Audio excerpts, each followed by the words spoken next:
Esse é mais um vídeo de dicas, né, para como clinicar, cujo objetivo é ajudar as pessoas a ir um pouquinho melhor na avaliação.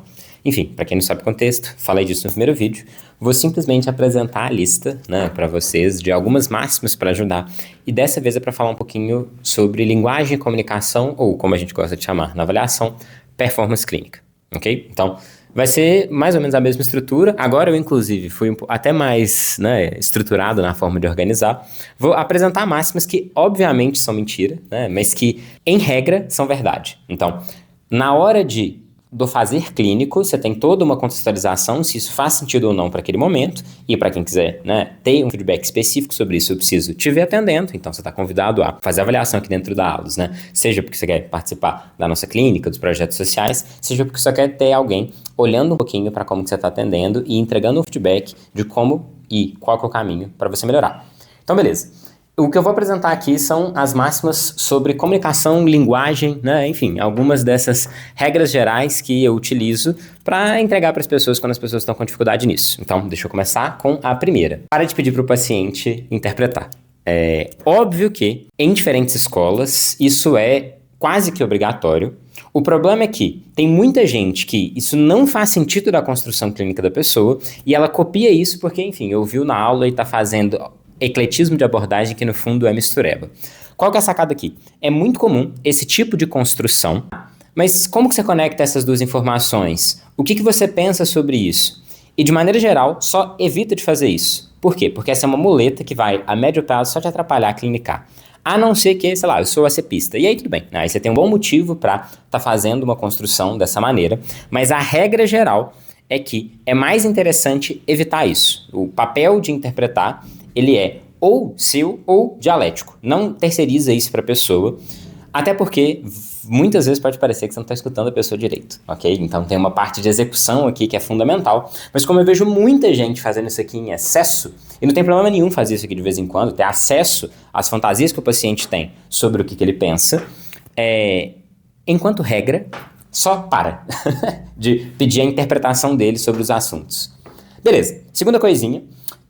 Faça exercícios de priorização no dia a dia. O que eu quero dizer com isso? Quando você está escutando pessoas, é fundamental parar para pensar qual que é a parte mais relevante do discurso delas, né? A sacada é que, quando você está clinicando, o paciente ele vai falar uma frase que ela é relativamente longa e você vai precisar encontrar, dentro dessa fala relativamente longa, o que é mais importante, em cima do que você vai aprofundar. E como a gente não tende a fazer isso de maneira formal, quando a gente está estudando as pessoas, a gente faz isso de maneira intuitiva quando está comunicando com alguém, muitas vezes as pessoas acabam fazendo a intervenção não em cima do que é mais importante que o paciente falou, mais importante para a sua construção clínica, né? Mas em cima da última coisa que ele disse, né? E isso é muito pobre e, em regra, faz a clínica ficar menos interessante, ok? Então, de maneira geral, você utilizar no seu dia a dia, né, de maneira consciente, e trabalhar um pouco mais quando você está lendo um texto ou quando você está escutando alguém. Qual que é a ideia central aqui?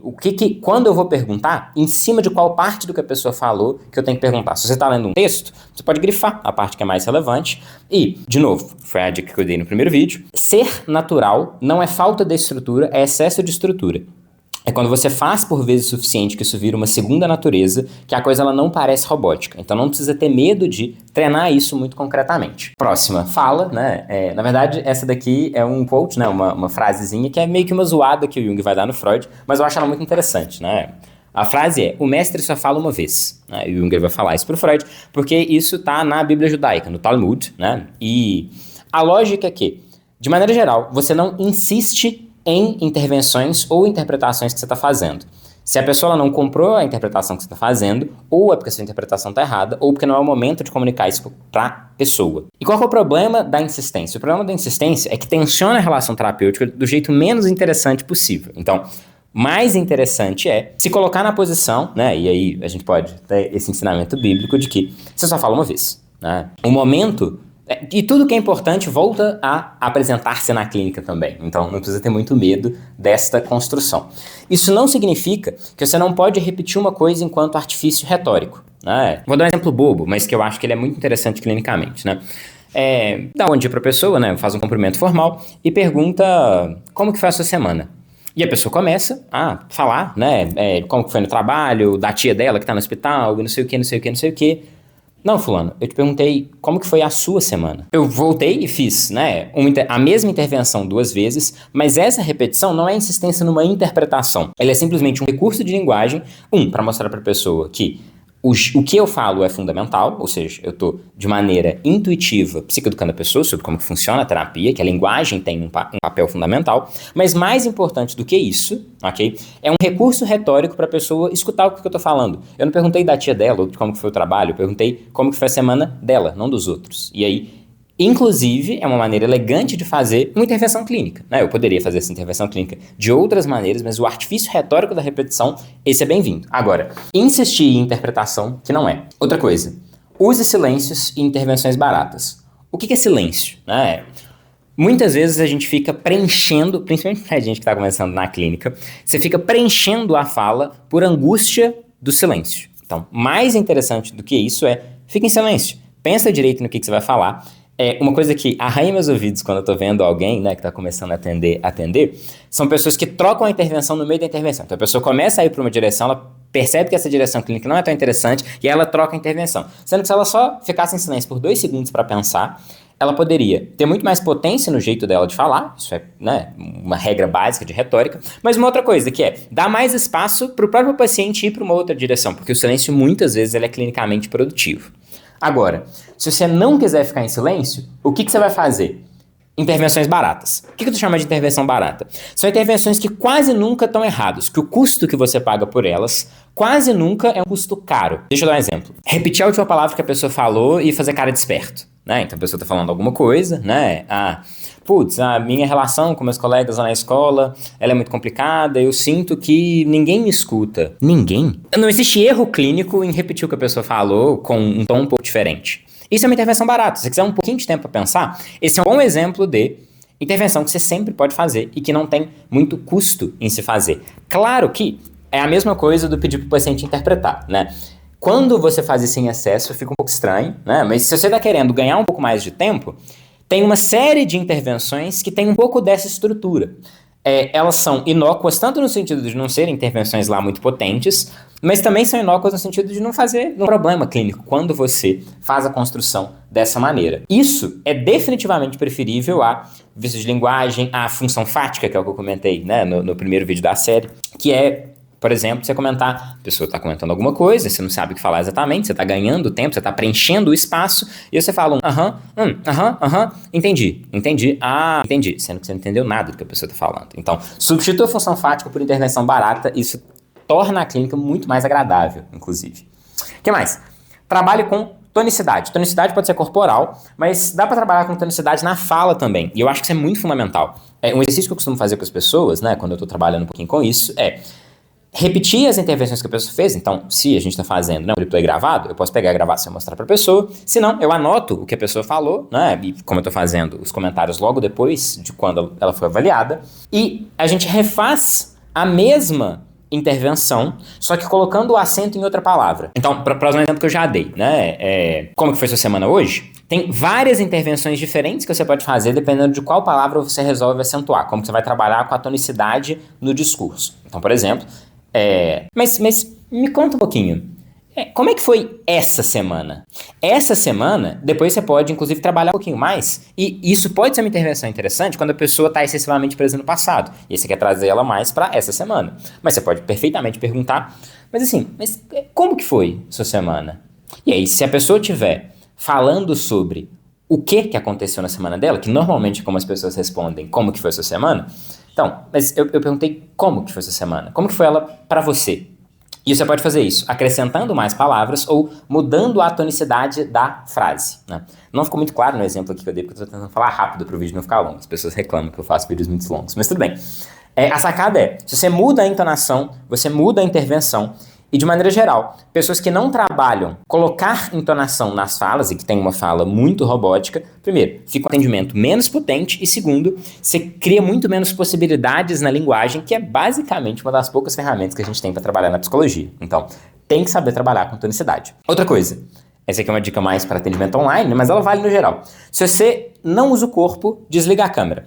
Quantas vezes eu vi atendimentos de pessoas que a pessoa, não reparou em nada no corpo do paciente. Então, você perguntava coisas que aconteceram, movimentos que o paciente fez, que poderiam facilmente ensejar baitas intervenções, interpretações, etc. A pessoa estava completamente cega para isso. E ela tem zero consciência corporal do que está fazendo. Então, quando a gente está atendendo online, esse é um problema grave, inclusive, que por exemplo, né, fazer com vocês, a câmera está aqui e vocês conseguem observar quando eu estou olhando diretamente para a câmera, mas a minha imagem, porque eu estou gravando isso, né, olhando para a minha cara, está um pouquinho mais embaixo. Aqui eu estou olhando para mim mesmo. E é muito normal a gente ficar aqui, ó, e toma. E ajeita o cabelo. E aí o paciente está falando de uma coisa que é super tensa para ele e você está aqui, ó, fazendo cara de gostoso e ajeitando seu cabelo. Obviamente, isso é um problema. Então, não ter consciência sobre o que está acontecendo no seu corpo, o que você está fazendo no seu corpo para mostrar para a pessoa, sua máscara facial e o corpo da pessoa, é um problema. E aí vem a dica. Você pode só desligar a câmera. Teve uma pesquisa famosa, inclusive com muitos sujeitos experimentais que foi feita durante a pandemia, que comparou atendimentos que eram feitos com a câmera ligada e sem a câmera ligada. E a regra é que os pacientes preferem sem a câmera, só com a voz. E a gente fica com preciosismo, e é muito engraçado isso. Todo mundo que tem preciosismo, porque acha que está perdendo alguma coisa, porque é muito fundamental ver o corpo do paciente, você vai ver essa pessoa atendendo e a pessoa nunca usa o corpo. Então, só desliga a câmera, trabalha com a voz, né? E todo mundo sabe isso intuitivamente. Se você tem a opção de ir para uma reunião e tá com a câmera ligada ou desligada, você tá com ela desligada. Essa é a regra. Então, se você não consegue usar isso de maneira potente, só não usa, porque o paciente tende a preferir, inclusive. Outra coisa, essa é uma máxima, né, muito, muito criticável, mas tá aí enquanto máxima. Isso é importante de lembrar. Nada que é verdade, tudo aqui é um exagero de regras clínicas, mas quando você não tem a menor ideia de como clinicar, fica com regras gerais e depois você vai desenvolvendo esse senso específico.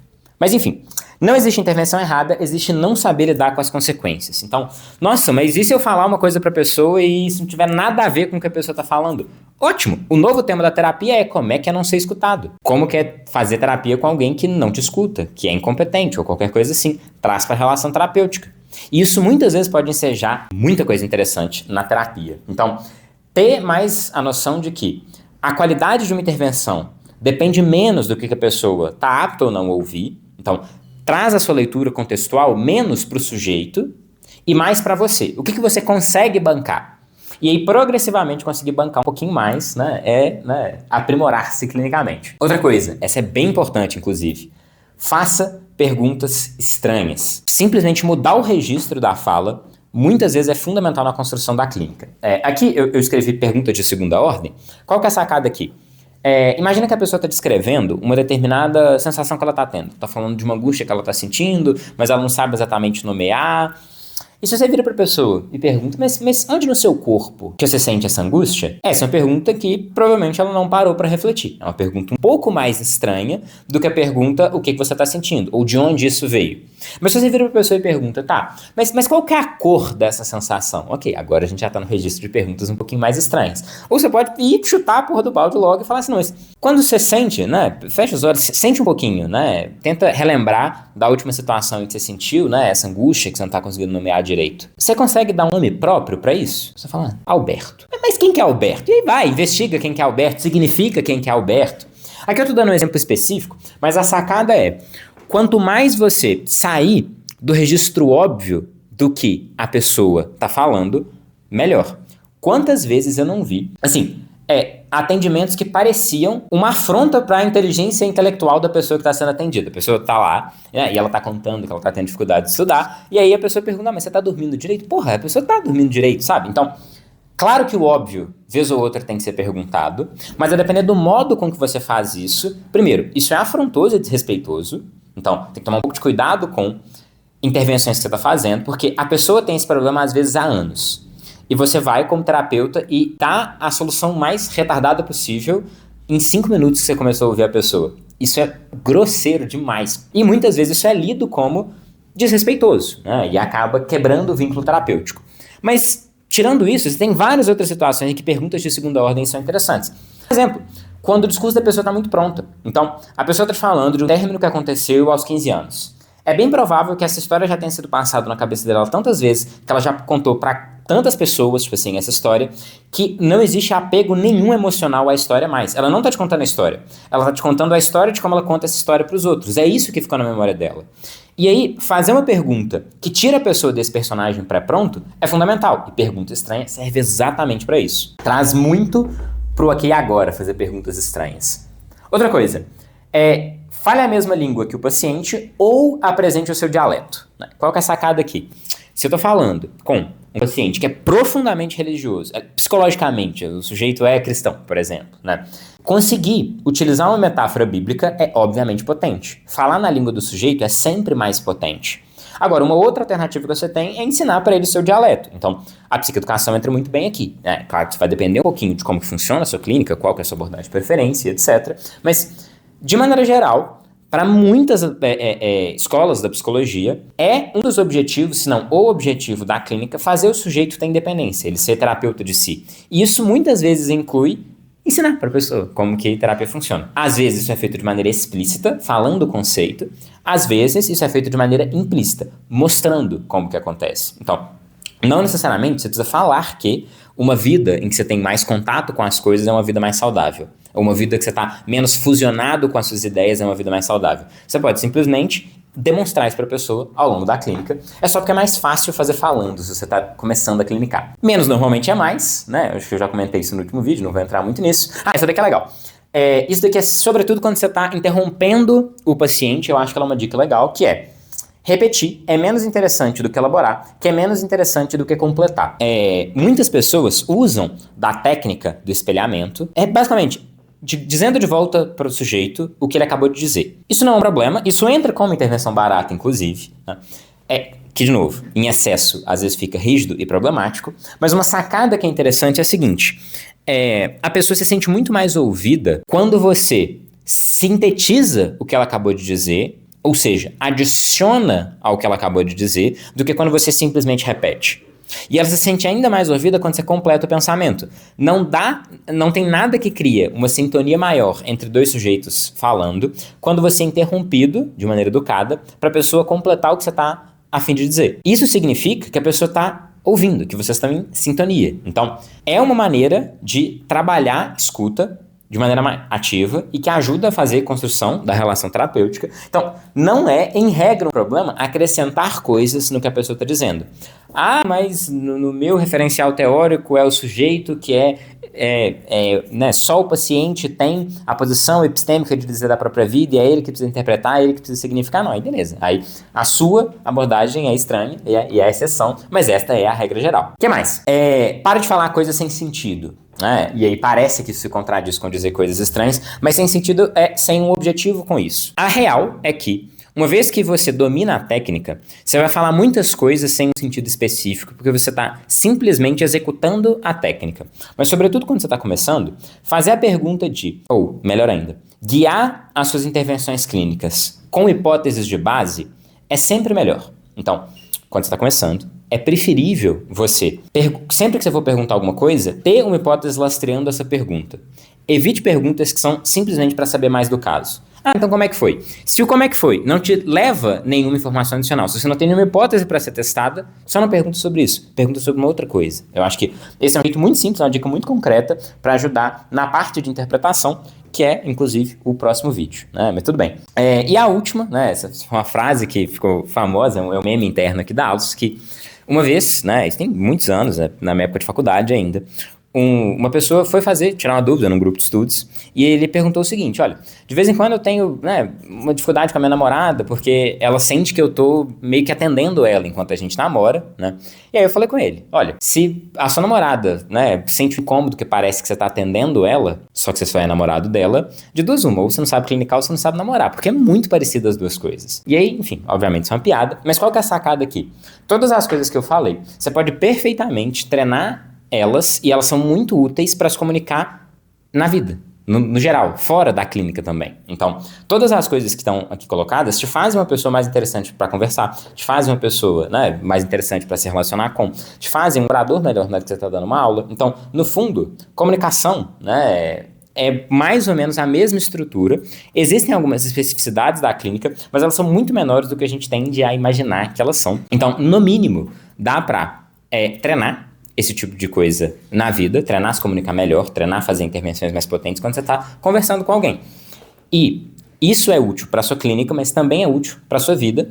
Então fica esta possibilidade. E se você quiser, inclusive, aprender, né, como fazer esse treinamento de maneira mais estruturada, os grupos de aprimoramento clínico da aula estão aí para isso, beleza? Então, próximo vídeo é sobre intervenção, eu acho que ele é o mais legal, inclusive, mas vamos lá.